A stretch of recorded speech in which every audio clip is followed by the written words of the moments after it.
Salam, hər vaxtınız xeyir. Xəzər rayonu 117 saylı tam orta məktəbin biologiya müəllimi Səfurə Rəhimova. Onların xüsusi hissiyat orqanı inkişaf etməyib. Xüsusi tənəffüs və qan damar sistemi də yoxdur. Lakin bəzi nümayəndələrinin müxtəlif orqanizmlərə vurduğu zərər bu canlıların gücünün heç də az olmamasından xəbər verir. Söhbət sapqurdlar tipinin, əsl sapqurdlar sinifinin nümayəndələrindən gedir. 12 mindən çox növü olan sapqurdlar tipinin nümayəndələri ilə yaxından tanış olaq. Sapqurdların bədəni dəyirmi və buğumsuzdur. Ön və arxa hissədən sivriləşmişdir. Bunlarda içərisi maye ilə dolu ilk bədən boşluğu meydana gəlmişdir. Yastı qurdlardan fərqli olaraq, həzm sistemində ilk dəfə olaraq son ucu anal dəliklə qurtaran bağırsaq yaranmışdır. Sapqurdlar tipinin əsl sapqurdlar sinifinin nümayəndələri sərbəst yaşayır. Lakin onlar arasında müxtəlif orqanizmlərdə parazitlik edənlərə də rast gəlinir.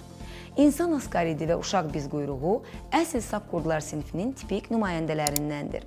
Parazitlik edən orqanizmlərdə xüsusi yapışma orqanı yoxdur.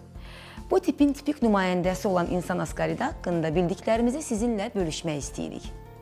İnsan askaridi. İnsan askaridi parazit həyat tərzi keçirir. Yetkin halda insanların bağırsağında yaşayır. Uzunluğu 20-40 cm çatan insan askaridinin erkəkləri dişilərindən kiçik olur. Bədən örtüyü. Askaridin bədənini xaricdən möhkəm kutikula örtür. Kutikula həzm şirəsinə qarşı davamlı olub, qurdu kimyəvi və mexaniki təsirlərdən qoruyur.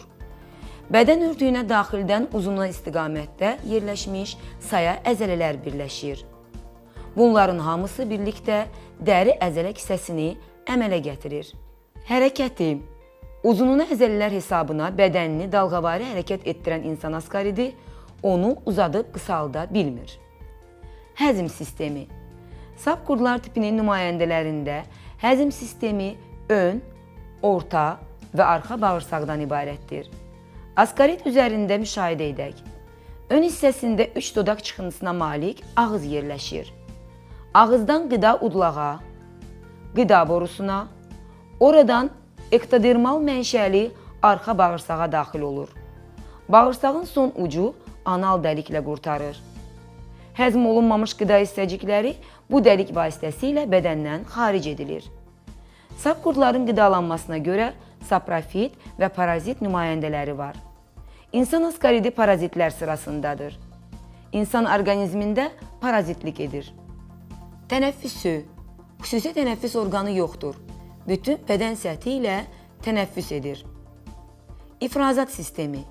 İfrazat sistemi bir cüt ifrazat kanalından ibarətdir. Bu kanallar bir-biri ilə birləşərək bədənin ön hissəsində tək axarla xaricə açılır. Sinir sistemi. İnsan askaridinin sinir sistemi udlaq ətrafı sinir həlqəsindən və bədənin arxa hissəsinə doğru uzanan sinir sütunlarından ibarətdir. Parazit həyat tərzi ilə əlaqədar olaraq xüsusi hissiyat orqanları inkişaf etməmişdir. Cinsiyyət sistemi və çoxalması. İnsan askaridi ayrıcinslidir. Mayalanma daxilidir.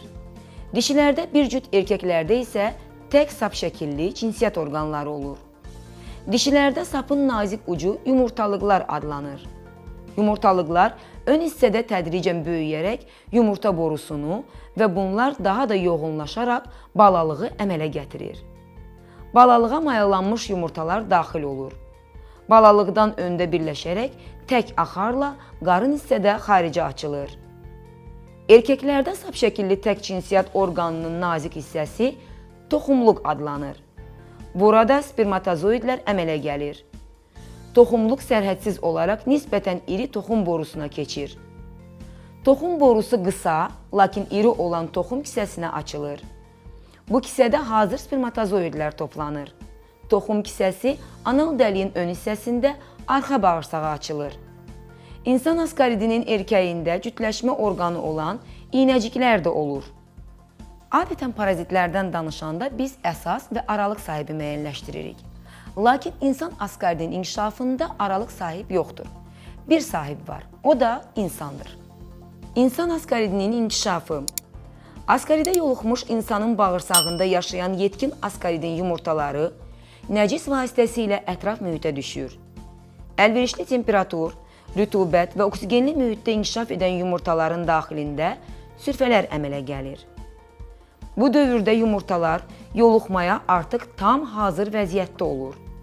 İnsan çirklənmiş su və ya yuyulmamış qida vasitəsilə bu yumurtalara asanlıqla yoluxa bilir.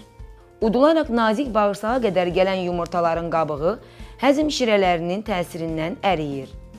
Sürfə azad olur və bağırsaq divarını dələrək qan vasitəsilə ağciyərlərə gətirilir. O, ağciyərlərdə inkişafını tamamlayır və ağciyərləri zədələyərək öskürək yaradır.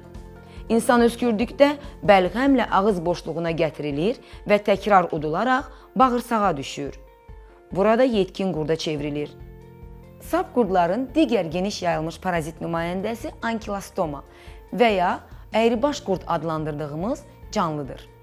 Tropik və subtropik ərazilərdə geniş yayılmış bu parazitin inkişafı 1,5 aya tamamlanır. Nəcislə birlikdə xaric olmuş yumurtalar nəcisdə 2 aya qədər yaşama qabiliyyətini saxlayır.